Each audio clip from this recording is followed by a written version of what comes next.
Welcome to Exhuming the Truth, the podcast where we delve into mysterious worlds of cold cases, missing persons, true crime, and the fascinating science that is forensics. I'm forensic scientist and criminologist Asha Walther, and I am so thrilled to have you with me on this journey as we dance in the shadows of the world of crime, shining a light on scientific discovery while becoming another voice for those who need it most. So grab a drink and get comfy while we jump into this episode together. As always, I would like to extend a content and trigger warning. This podcast is recommended for persons over the age of 18 and contains explicit content not suitable for minors. We will be covering sensitive content that ranges from sexual assault, physical, mental, social, and emotional abuse, suicide, homicide, murder, attempted murder, and other violent crimes, including crimes involving weapons and drugs. This often extends to drug misuse and other harmful and illegal activity. If you find any content to be distressing, I have listed a number of resources that may be able to help you in the podcast notes. I would like to remind all of our listeners that all victims and all offenders are someone's loved one, so I ask that any discussions in our group or on our social accounts remain respectful of that at all times. Hi guys, I happened to have an accidental week off last week from posting an episode. I was so busy and I was trying to get together two separate cases I've got coming up to share with you, but I just didn't get it done in time because I wanted to make sure the timelines were right. So this week I have put together something a little bit different, and they're two current stories, but I'll talk about that a little bit in a moment. First, I want to talk about a documentary on Amazon Prime. And it's called Alison, just Alison. I watched it last night. Why on earth am I talking about this? It's because people are always asking me good shows to watch, and this one was insane. It did date back to 94, but the actual woman who was the victim, Alison, spoke and narrated her own story, which was a different perspective, but she was actually abducted at knife point by two men outside of her own home in South Africa, and she was driven to a nature reserve where she was raped and stabbed, and she actually had her throat cut from ear to ear and like really horrific injuries. But I think it's got a lot in it, and it's a very important story that she has to tell, and I literally sat there with my mouth open the entire time watching that. So I highly recommend. Anyway, that's basically all I have for housekeeping this week. I'm very boring. I had a very uneventful couple of weeks just trying to get work done and settling into the first week back of uni. So that's all I have for housekeeping. But this week's episode is called Women Who Kill. And you might be thinking, what the hell? But it's just two stories that have been in the news recently, and I found them to be not very well covered. One of them was covered a bit more than the other one, and they both have they don't have similar storylines, but they're both women who have committed a crime, and they both have very different outcomes. So I wanted to go through both of them and then kind of compare the two. Because it brings up a lot in the system that we have to question. So, welcome to Women Who Kill. Women Who Kill. Two women, two crimes, one broken system. A raw insight into the cases of Lauren Flanigan and Tamika Chesser, and what they reveal about violence, mental health, and the limits of compassion when women break. How often do we assume that someone is fine because they look put together? And how many public personas are masking private breakdowns? In both cases, there were signs of significant psychological distress. So why did one go to prison and the other go to a psychiatric facility? So we've got the first case, which I've just labelled as former Beauty and the Geek contestant charged, because that's basically what came up in the news when we're watching it. So we've got Tamika Chesser. She's age 34. She was a runner-up on the reality TV show Beauty and the Geek. So this is a recent case. This is June this year. So June the 17th in Port Lincoln, South Australia. Tamika allegedly murdered and dismembered her partner, Julian Story. She had attempted to burn his remains and is being charged with murder and perverting justice. She's currently being held at a psychiatric facility ahead of her court date, which is set for December 2025. Tamika was allegedly found at the time when authorities were called. She was allegedly found naked, disoriented, and possibly in a psychotic or altered state at the time of the incident, which is interesting because they also showed, actually all they really showed was CCTV footage of Tamika walking her dogs, carrying a bag which was believed to be carrying Julian's head because she dismembered his head. So the news have basically just gone on about her being a contestant on Beauty and the Geek, and they've just shown CCTV footage of her walking her dogs calmly with Julian's head in the bag, allegedly. I had to dig a little deeper to find out that Tamika was allegedly found naked and disoriented at the scene at the time. Authorities were actually called to the address where this had occurred, which I believe to be her home address, because of a fire, not because of anything else.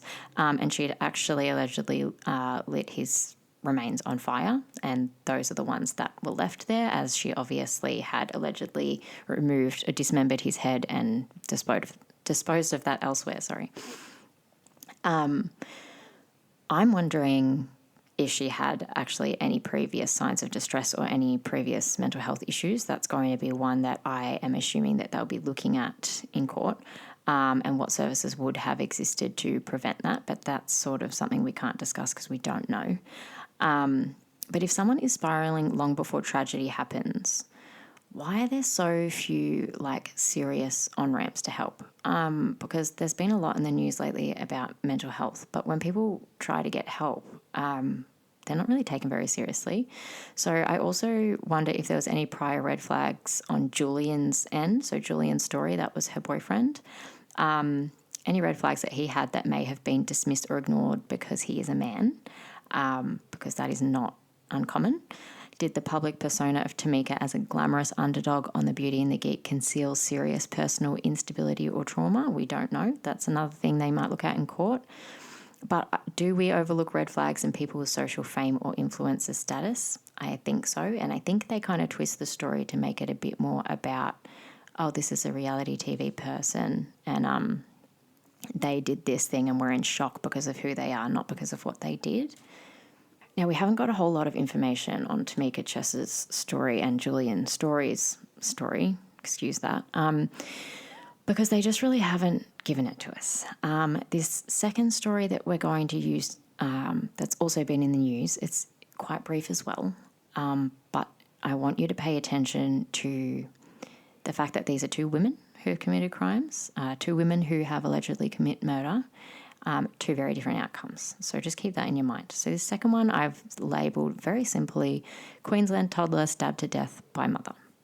So we have 3-year-old Sophia Rose. She was stabbed on the 26th of May outside her home in Moore Park Beach, Queensland. Her 32-year-old mother, Lauren Flanigan, was charged with her murder, which sparked a mental health review. Now, according to reports, Flanigan shared a number of disturbing social media posts the day before committing this murder. Chief Inspector Grant Marcus said that police received numerous calls from neighbours in regards to the toddler. However, she was dead when emergency services located her at 5 p.m. local time. Now, there's 2 other children at the address at the time. They're aged 1 and 2, so they're both younger than Sophia, her younger siblings. Neither of those children were injured, and they were both placed into care with other family members, so they are safe. Flanigan was arrested at the scene, obviously, and the murder weapon, which was a knife, was also seized at the scene. Now, the father of the children, his name is Jai. Jai is an MMA fighter, and he was away for work at the time of the incident. The pair are believed to be separated. So he would have had to be notified while he was away for work. He actually came out and described Sophia as always smiling, always wanting to help, full of life, full of love, and she just had a huge heart. Lauren Flanigan actually since died in custody. Okay, so she has allegedly murdered her daughter. She's been taken away into police custody and into prison, and from there she has died. So she was found unresponsive in her cell at the Brisbane Women's Correctional Centre. Is that right? Yeah. On Friday, the 30th of May, and later died in Princess Alexandra Hospital in Brisbane on Sunday evening, which was the 1st of June. So Naturally, the authorities have launched a coronial investigation into her death, which they're treating as a medical emergency, which basically, essentially, the coroner's court are going to conduct a mandatory inquest into her death because her death was in custody, and that will look over the supervision procedures and the medical response. The Corrective Services Department is also carrying out an internal review, and the police SCIU is preparing a coroner's report. So the coroner's inquest will explore how and why Lauren died and whether safeguards failed while the investigation into Sophia's murder remains ongoing, with court proceedings in regards to the toddler's death being rescheduled for this month. So when you look at this one, the authorities would typically use the findings to review custody safety protocols. So that's just like in regards to putting people in police custody and what are the safety barriers there, what can they do to improve, especially around mental health supervision and crisis monitoring. Now, obviously, this is a relatively young woman.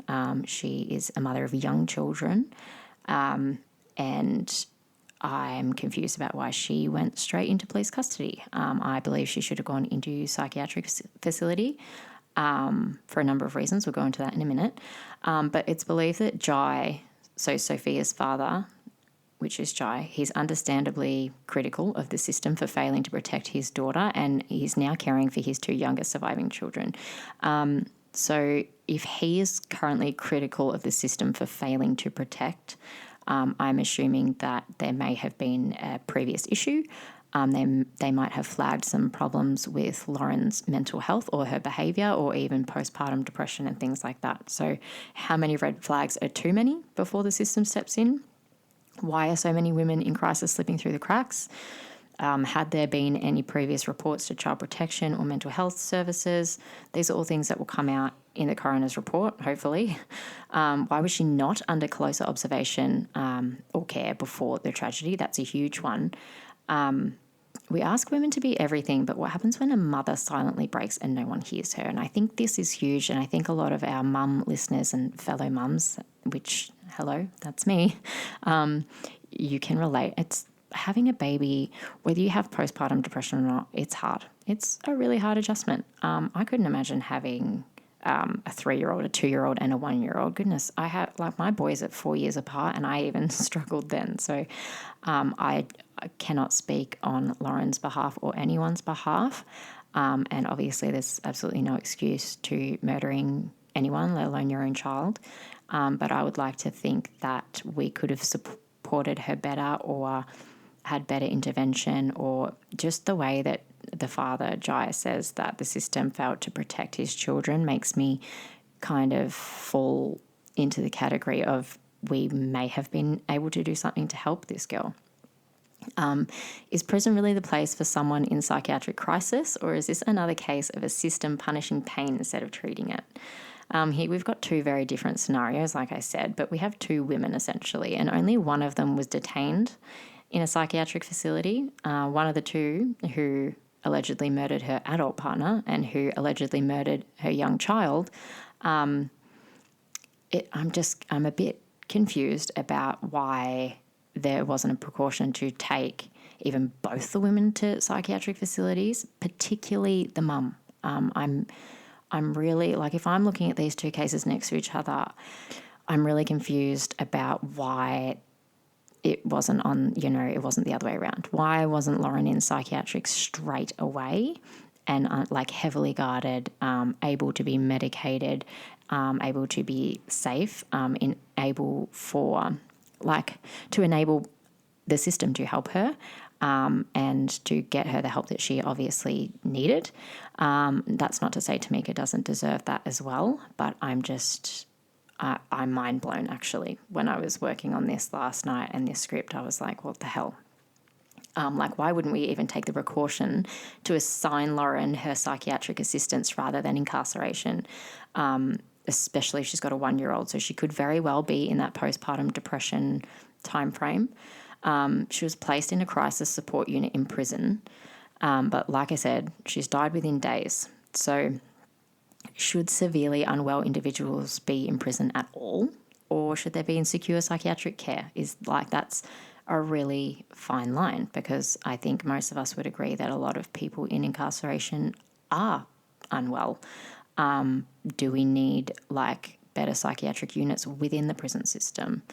Because I don't believe our correctional systems are equipped for mental illness. When you look online at Lauren Flanigan, she did appear to look like any other mum online, but behind the photos and the posts, I just don't think anybody could have premeditated that specific incident and her stabbing her daughter to death. She had a very small online presence. She appeared to be a regular mum, but I think we all know by now that social media and public image can mask immense private suffering, which I think is really sad. But I made up a little comp table so we can look at, what have we got, 1, 2, 3, 4, 5 different issues with both girls and how it was handled. So when we're talking about, we'll go with Tamika first. And when we're talking about the mental health crisis with Tamika, we can say that they did recognise that she had a mental health crisis post-crime. I don't think if there was any intervention pre-crime, it obviously didn't do a very good job, but they did certainly recognise it post the crime. In terms of custodial care, she's under ongoing evaluation, and that's the beauty, I think, of the psychiatric settlement. When they're in a psychiatric hospital, they do get ongoing evaluation. They're not kind of just locked and left. The media framing of this story was very much shock and spectacle because of her status, and they obviously looked up her name. I mean, I remember watching Beauty and the Geek. I certainly do not remember any of their names or what they look like. So they must have dug a little to find that and thought this would be great for the headlines kind of thing. So it was very much, that's why it's in the media, I think. And I think they really didn't give the information about her psychiatric state or anything because it just didn't really fit with their narrative. But in terms of victim response, very limited empathy, obviously. I don't think many of us can really relate, particularly when she's walking her dogs with her boyfriend's head in her bag. But I guess that's obviously to be expected. And then in terms of prevention for Tamika Chessa, I would say none. I mean, there's probably something, maybe she had seen a psychologist or something like that, but it obviously is not sufficient. So I'm going to confidently say none.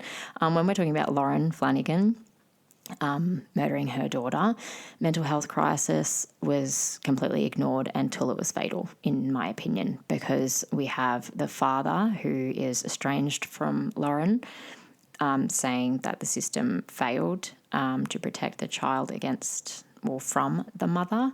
So I think they definitely ignored any mental health crisis there until after the fact. In terms of custodial care, this is the issue that I have with Lauren's story, I think, and it came to lethal failure. I don't think it would have ended that way if she was put into psychiatric incarceration or psychiatric hospitals. She would have received ongoing evaluation. I don't think she would have had the time. I don't think she would have had the lack of guardianship even to be able to do anything that would lead to her death in custody, essentially. So, yeah, I think the custodial care for Lauren Flanigan was definitely a huge failure. In terms of media framing for Lauren, I think this was a very quiet tragedy, and I was honestly really shocked because if a man stabbed his 3-year-old daughter to death in this country, we would know his name, we would know the kid's name, we would know his dog's name. I'd be doing a podcast. I'd be doing a really long podcast on that, But they haven't put much about this. And as soon as I read that she had died in custody online, in a forum, before I saw it on the news. And that made me really sad, actually, for the whole family because, I feel like they've made it like a quiet tragedy. They've kind of briefly spoke on it. They haven't given much information. And then next minute she has died in custody. So, I would definitely label that as a quiet tragedy. In terms of victim response for Lauren, there's been a lot of public mourning, which the people in the area, I can't remember the suburb in Queensland that they're in, but but I know there's been a lot of public mourning. They've done vigils and things like this for this beautiful little girl. There's been a lot of people on the internet sharing, and I think the country's heart breaks when it's a 3-year-old losing their life, particularly to murder by their own mother. So, yeah, I think that there has been a lot of public mourning in regards to this story, but just not enough on the media, like on the TV, you know. And in terms of prevention, I'm just going to say none. I think I can confidently say none. I'm not even going to go into that rabbit hole, but I did just like note down a couple of changes, I think, that we might like chat about later. But in terms of these 2 women and like women who kill, it is interesting to me, the response. I've had a chat with a couple of mates being like, oh, I'm doing an episode on women who kill. And a lot of my mates and like the people around me are men. And it's just so funny, like the dynamic. I think it's very easy for me as a woman to empathize with men and women. But then I think as a woman, it's very easy to like double that empathy when it's a woman, because you think that is just so statistically out of character for a female to be the perpetrator of such a crime. And it's not that we just attribute men to crime. It's literally statistics. It's just the data and the facts in front of us. It's not very typical. It's not very common. So I think that's why we tend to look deeper into women who kill, because we think, what was the motivation?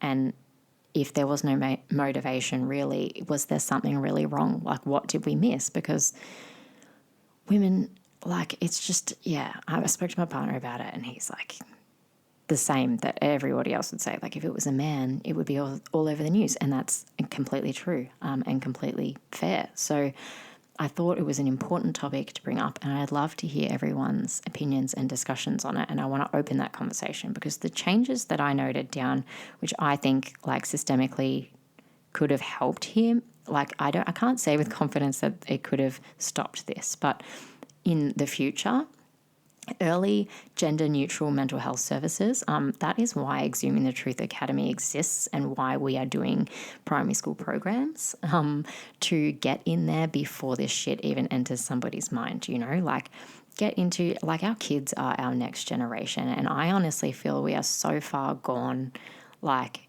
in this generation, that we need to just focus on the kids and the next generation and be early and preventative. I think that's a huge one. Better screening for domestic instability, regardless of who the aggressor is. I think, like, one example of this that really completely irritated me is I used to watch this behavioural panel. I think it was like 4 gentlemen on YouTube. I can't remember what it's called. It'd be something like that, behavioural people or something. And they're like behavioural psychologists or something, and they watch these crimes or, you know, CCTV, and they analyse footage and give their opinion. And I really liked them until I watched them give their opinion. This is during the Gabby Petito and Brian Laundrie case in America. And the case was very much active. They had just released the body cam footage of them being pulled over.